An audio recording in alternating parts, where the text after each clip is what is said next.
السلام علیکم ورحمۃ اللہ وبرکاتہ حامدن و مصلین و مسلیما اما بعد۔ محترم سامعین و ناظرین، آج کی مبارک مجلس میں محرم الحرام کے سلسلہ نمبر 9 لے کر آپ کی خدمت میں حاضر ہوا ہوں۔ آج کا عنوان ہے ماہ محرم کے بدعات و خرافات۔ اصل میں کچھ دوستوں نے سوال کیا ہے کہ مفتی صاحب، محرم الحرام میں اکھاڑا کھیلنا، محرم کا کھچڑا اور لنگر لٹانا، محرم کے جلوس میں جگہ بجگہ شربت اور سبیلوں کا اہتمام کرنا اور تعزیہ کے جلوس میں شرکت کرنا وغیرہ وغیرہ، اس کی شرعی حیثیت کیا ہے؟ جائز ہے، ناجائز ہے؟ اسلام نے حلال کہا، حرام کہا، آخر اس کی شرعی حیثیت کیا ہے؟ میں نے بھی سوچا کہ ان بدعات و خرافات کی حقیقت قرآن و حدیث کی روشنی میں بیان کر دوں تاکہ پوری سچائی لوگوں کے سامنے آ جائے اور معصیت و گناہ سے لوگ بچ سکیں۔ سامعین، اسلام خرافات و بدعات کو جگہ نہیں دیتا۔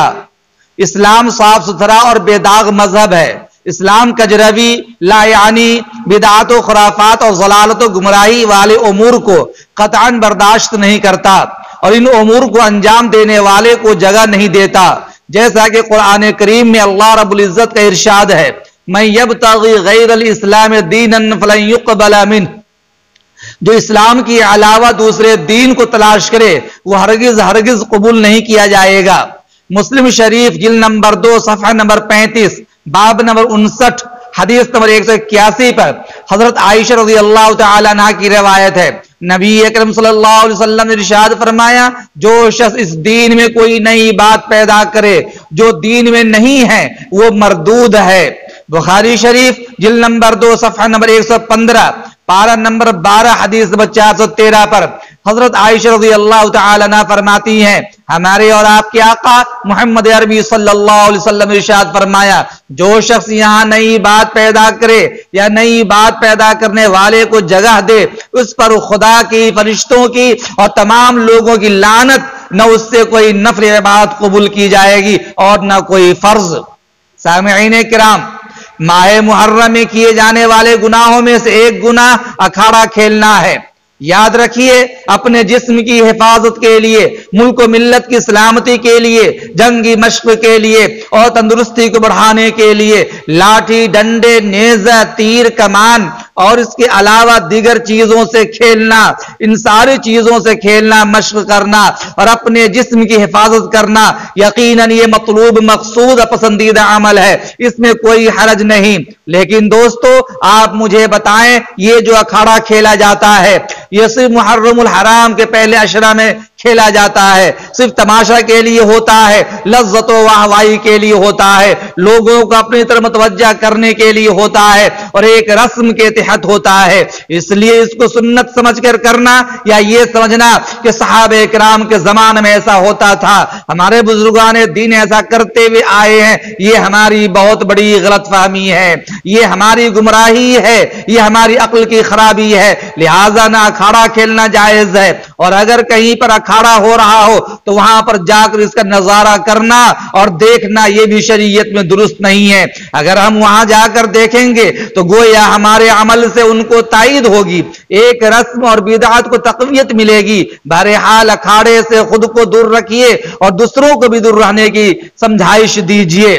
سامعین کرام،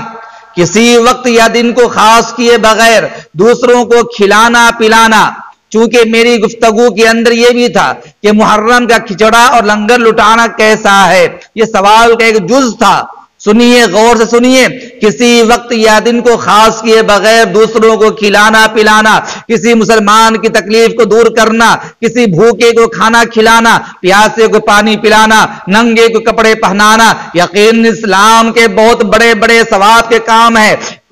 لیکن یہی کام بدعت اور رسم کے تحت جب آ جاتے ہیں تو یہی کام بجائے ثواب کے گناہ بن جاتے ہیں۔ یہاں پر بھی آپ دیکھ لیں کہ کس عقیدے کے ساتھ یہ سب کیا جاتا ہے، دن کو خاص کر کے کیا جاتا ہے، مہینہ خاص کر کے کیا جاتا ہے۔ اس لیے محرم کا کھچڑا بنانا، دیگیں چڑھانا، لنگر لٹانا، لوگوں سے زبردستی چندہ وصول کرنا، نہ دینے والے کو برا بھلا کہنا اور نقصان پہنچانا، یہ سراسر ظلم اور جرم ہے۔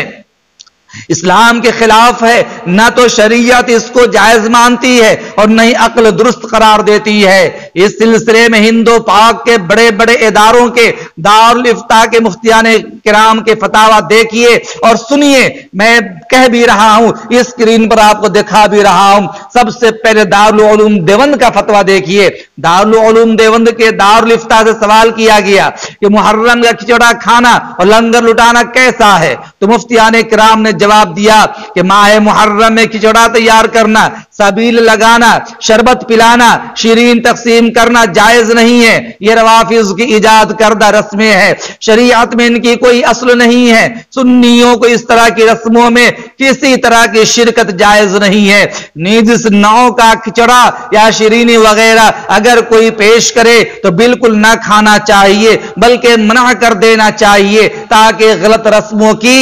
کسی بھی طرح کی تائید نہ ہو سکے۔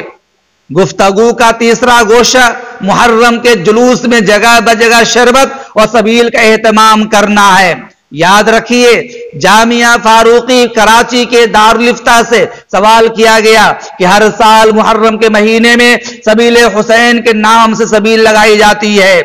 یہ فتویٰ بھی آپ اسکرین پر دیکھیے۔ اس طرح سبیل لگانا اور اس سے پانی پینا جائز ہے یا نہیں؟ تو جواب دیا گیا لوگوں کو پانی پلانا کار خیر اور ثواب کا کام ہے، لیکن محرم کے مہینے میں پہلی تاریخ سے لے کر 10ویں تاریخ تک شربت تقسیم کرنا اور سبیل لگانا بچند وجوہ یعنی چند وجوہات کی بنا پر ناجائز ہے۔ پہلی وجہ یہ ہے کہ سبیل لگانا اور شربت پلانے والوں کا خیال یہ ہے اس سے کربلا کے شہیدوں کی پیاس بجھ جاتی ہے، حالانکہ یہ عقیدہ بالکل باطل اور فاسد ہے، اس لیے کہ شہداء جنت کی نعمتوں میں ہوتے ہیں، ان کو اس شربت وغیرہ کی کیا ضرورت۔ دوسری وجہ یہ ہے کہ سبیل لگانے اور شربت پلانے کا مقصد ایصال ثواب ہے، اور ایصال ثواب کے لیے عشر محرم کی تخصیص اور باقی دنوں میں اس عمل کو ترک کرنا ترجیح بلا مرجح ہے۔ تیسری وجہ یہ ہے کہ سبیل لگانے میں روافض کے ساتھ تشبیہ بھی ہے،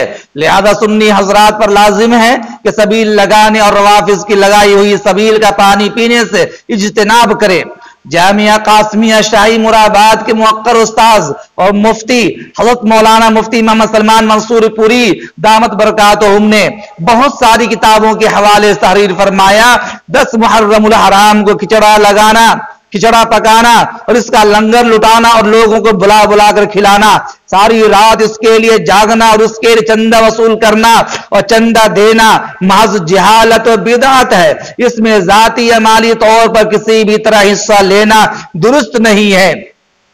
یہ طریقہ خارجیوں دشمنان اہل بیت کا شعار اور طریقہ ہے۔ حضرت مفتی صاحب دامت برکاتہم نے یہ بھی تحریر فرمایا کہ جس طرح محرم کا کھچڑا پکانا جائز نہیں، اسی طرح جس کے گھر پہ کھچڑا بھیجا جائے اسے وصول بھی نہ کرنا چاہیے تاکہ بدعات و رسوم پر تنبیہ ہو سکے اور پکانے والوں کی اصلاح ہو سکے۔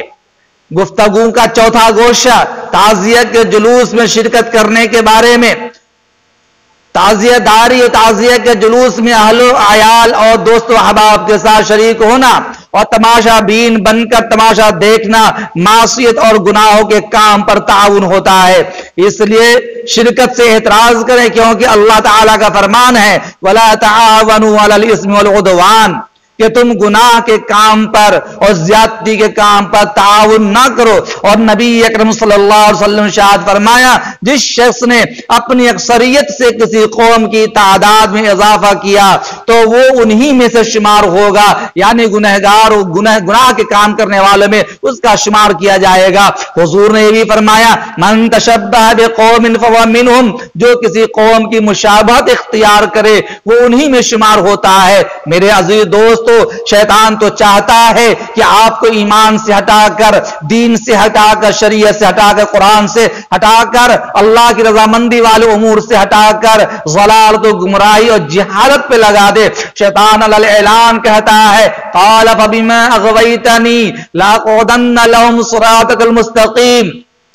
ثم لآتينهم من بين أيديهم ومن خلفهم وعن أيمانهم وعن شمائلهم ولا تجد أكثرهم شاكرين کہ شیطان اعلان کرتا ہے کہ میں تمہارے سیدھے راستے پر بیٹھ جاؤں گا، کبھی دائیں سے حملہ کروں گا، کبھی بائیں سے حملہ کروں گا، سامنے سے حملہ کروں گا، پیچھے سے حملہ کروں گا، تمہیں ناشکرہ بنا دوں گا، تمہیں ہرجائی بنا دوں گا، تمہیں بت پرستی اختیار کرنے والا بنا دوں گا، تمہیں اللہ کے گھر سے دور کر دوں گا۔ جب شیطان کا یہ اعلان ہے تو اے ایمان والو تم کہاں جا رہے ہو؟ کیوں خرافات و بدعات میں مبتلا ہو؟ آج توبہ کر لو اور اللہ تعالیٰ کے سامنے گریو زاری کرتے ہوئے ہاتھ اٹھا کر معافی مانگ لو کہ پروردگار عالم ہم سے غلطی ہو گئی، ہم نے تیرے نبی کے دین کو چھوڑ کر شیطانی راستے کو اختیار کر لیا، ہم نے سبیلوں کا اہتمام کیا، ہم نے تعزیہ سازی کا اہتمام کیا، تعزیہ سازی کی جلوس میں ہم نے شرکت کی، ہم خرافات و بدعات میں لگے رہے، ہم کھچڑا بنانے اور لنگر لٹانے میں لگے رہے، یہ سب